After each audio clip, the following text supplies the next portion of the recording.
Fala pessoal, sejam bem-vindos a mais um vídeo. Eu me chamo Felipe Wood, sou analista CNPI. No vídeo de hoje nós vamos falar sobre os resultados do terceiro TRI da Plano e Plano, tá? Mais uma empresa do setor de construção civil, uma empresa pouquíssimo falada, que opera no setor de baixa renda. Mais uma empresa interessante, tá? Então a gente vai dar uma olhada nos números. Já falei sobre empresas de construção civil que operam segmentos de média e alta renda, ou que tem uma qualidade muito maior. Mas algumas vêm até sofrendo, né? Como o caso da Mitre, a Trisul. Agora, Plano e Plano tem números bem interessantes e talvez com esse novo governo aí pode ser até que se beneficie quando a taxa de juros baixar, tá? Incentivos do governo, né? Eu falei também de uma outra empresa aí, deixa eu ver até qual foi a empresa. No canal sobre a última... RNI, Negócios Imobiliários, uma outra empresa aí de setor de construção, mas eu não gostei muito, tá? Uma empresa aí também que opera no segmento de baixa renda, mas a Plano e Plano é uma opção interessante, né? Assim como tem a Direcional, tem a Cury, outras opções interessantíssimas. Então, pessoal, espero que eu possa ajudar de alguma forma. Peço para vocês deixarem o like aí, se inscrever no nosso canal, deixar algum comentário aí se tiver alguma crítica, alguma dúvida ou até mesmo alguma sugestão e seguir na sua página do Instagram. Os links vão estar no vídeo. Então vamos lá para falar sobre a Plano e Plano, tá? Então, ó, há 25 anos construindo apartamento e entregando sonhos, tá? É uma empresa aí que tem um históricozinho também, né? Abriu capital há pouco tempo, né? Plano e Plano vende 420 milhões no terceiro trimestre, tá? Da 22, com forte recuperação de margem. Então a gente já vai dar uma olhada aí adiante. Listada PL3, tá? Código de negociação, uma das maiores empresas do mercado imobiliário de São Paulo na recuperação de empreendimentos imobiliários voltaram ao segmento de baixa e média renda, tá? Então isso aqui eu falei anteriormente. Vamos lá. Vendas líquidas, né? Então isso aqui vendas líquidas excluindo devoluções, distratos, 29% acima. Então a gente vê que até no período de crise, em um segmento de baixa renda, a empresa está vendendo, tá? No ano, né? 15% acima no acumulado. E VGV lançando também, 21% acima de 2021, até com a taxa de juros alta, tá? 1 bi. Uma margem bruta aí de 32%, tá? Não é uma margem bruta excelente, mas a margem bruta é interessante, tá? E cresceu bastante, ó, frente ao segundo tri. Margem apropriada também, ó, a tendência é crescimento, tá?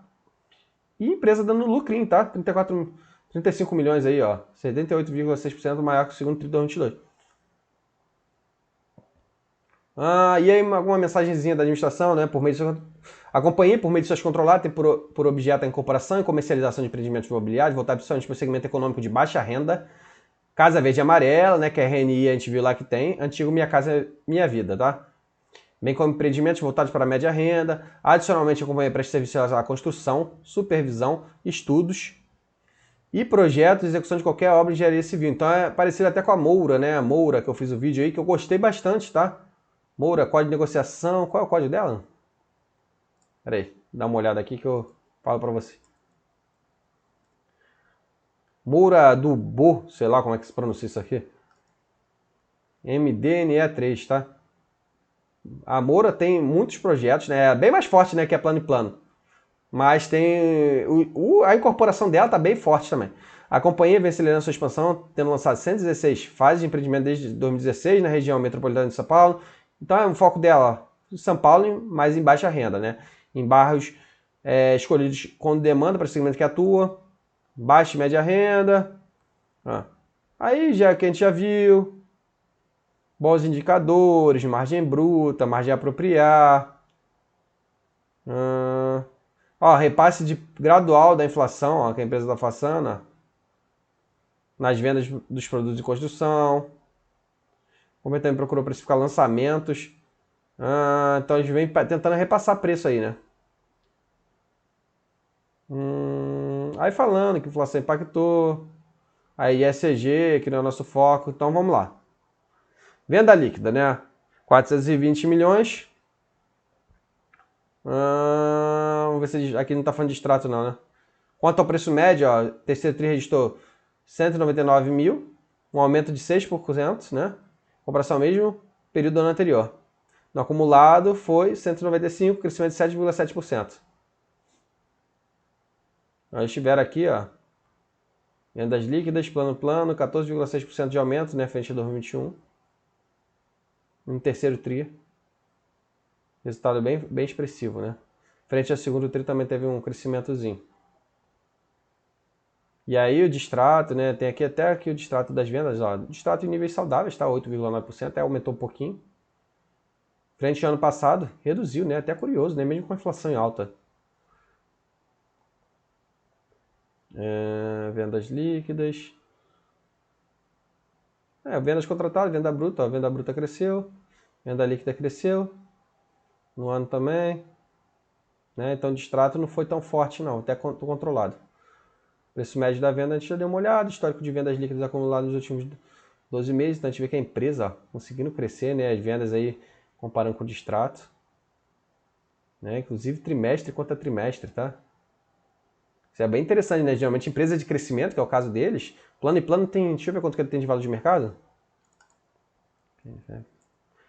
Eles têm 817 milhões de valor de mercado.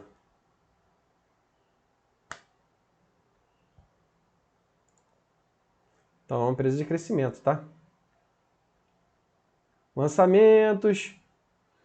Realizou 6 lançamentos, então a empresa está lançando, tá? Mesmo com inflação. VGV de 423 milhões. Incluindo permuta física, né? Que é a concessão lá de apartamentos aí para o dono do terreno. No acumulado, 21%. Né? A gente já viu isso aqui, né? Preço médio também.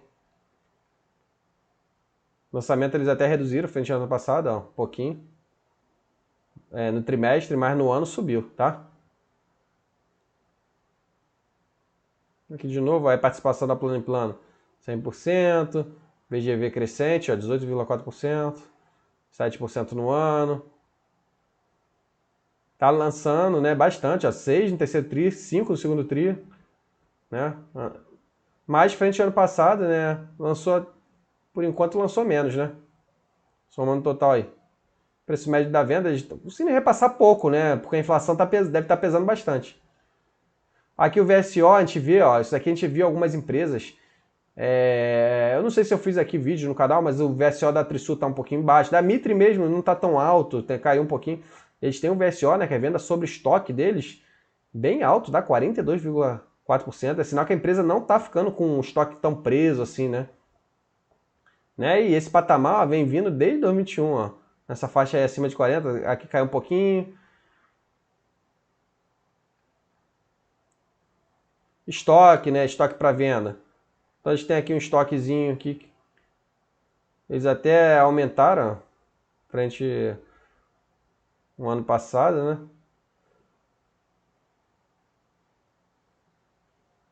Unidade de construção, 97. Ah, não, isso aqui é uma métrica. Unidade de construção sobre o total de unidade disponível, né? Mas unidades prontas sobre o total de unidade disponível, 2,6%. Deixa eu ver se aqui eles falam um pouquinho, né? Não precisa de uma queda. 2,6% de estoque pronto. Então eles estão com pouco estoque pronto, né? A maior parte está em construção. Então a gente vê, por isso que a margem apropriada deles é crescente, né? Porque isso aqui vai sendo reconhecido conforme o método POC, né? Então a gente vê que quase a totalidade aí é em construção ainda da Plano e Plano. A gente tem um banco de terrenos aí, ó, bem expressivo, né? De 11,1 bi. Né? Na região de São Paulo. Ó, 4% será pago em caixa. E 96% será pago proporcionalmente ao recebimento da caixa na chamada permuta financeira, né? Então, na verdade, não é permuta por apartamento, né? Que é permuta financeira, né? Eles vão pagando conforme vão recebendo também, né?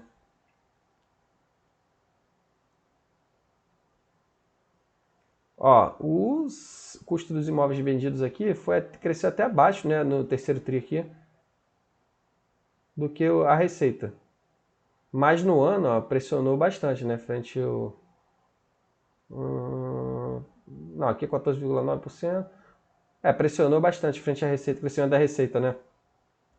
Então por isso que a margem bruta caiu, né? Mas a margem apropriada deles, a gente botar até ajustado aqui, ó, 30%. A margem EBITDA caiu um pouquinho, né? Tem uma despesa operacional um pouquinho maior também, deve ter. Mas a empresa dando um lucrinho, tá? A empresa aí tem 800 milhões de valor de mercado. Com EBITDA aí ajustado de... Aqui é 2022, né? Ainda não fechou o ano. Mas se a gente arredondar aí, no trimestre deu quanto de EBITDA? 60 milhões. Né? Se a gente jogar aqui 200 milhões, estaria o valor de mercado, né? Valor de mercado.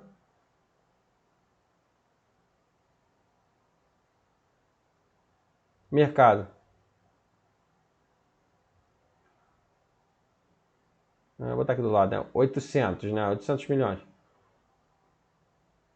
Um EBITDA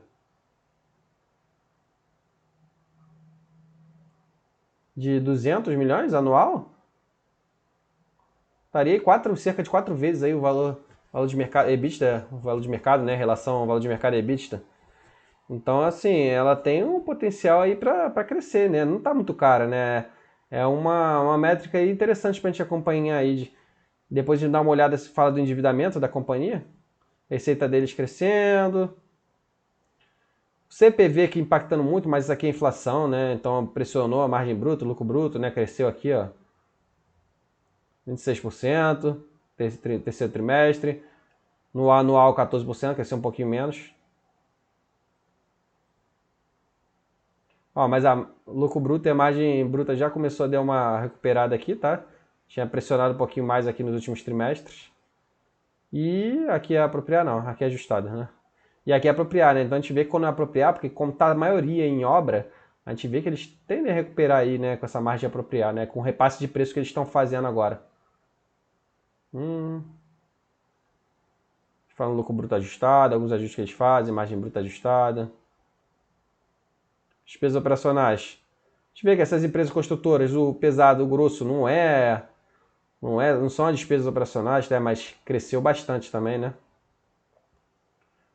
Frente ao ano passado, 74% no trimestre.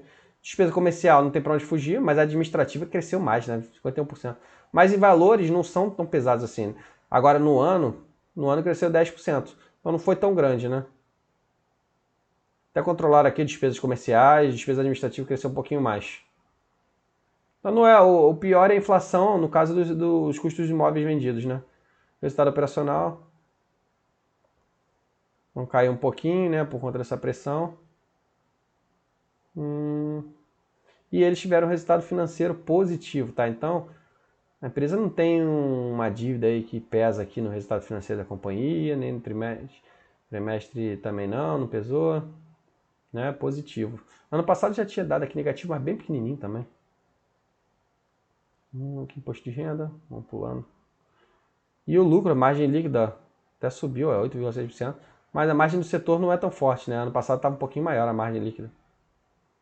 Né? Até caiu, mesmo ele crescendo aí um pouquinho alguns indicadores, né? Aqui no ano também é 7,2%, ano passado estava um pouquinho maior. Mesmo assim a margem ficou pressionada. Aqui deve ter margem apropriada? Não, aqui não tem não. Endividamento da empresa. Então a gente vê que basicamente, ó, não circulante, né? 359 milhões. Mas tem um caixa aqui de 285 milhões. A dívida líquida é bem pequenininha, 179. A empresa gera de caixa aí cerca de 200 milhões, né? Então só o caixa que ela gera aí no ano, né? Já cobre essa dívida aí, né? E a gente bota aqui uma métrica em relação ao patrimônio líquido, em relação ao grau de alavancagem sobre patrimônio líquido. Para dizer que está saudável, né? Só de banco de terrenos lá, 11 bi. Algumas variações, a empresa pagou um pouquinho de dividendo aí no segundo tri, recompra de ação, mas nada absurdo, né? Até no segundo tri aqui, 32 milhões, frente a 200 milhões de geração de caixa no ano, é um pouquinho elevado, né? Mas empresa que abriu capital há pouco tempo, tá?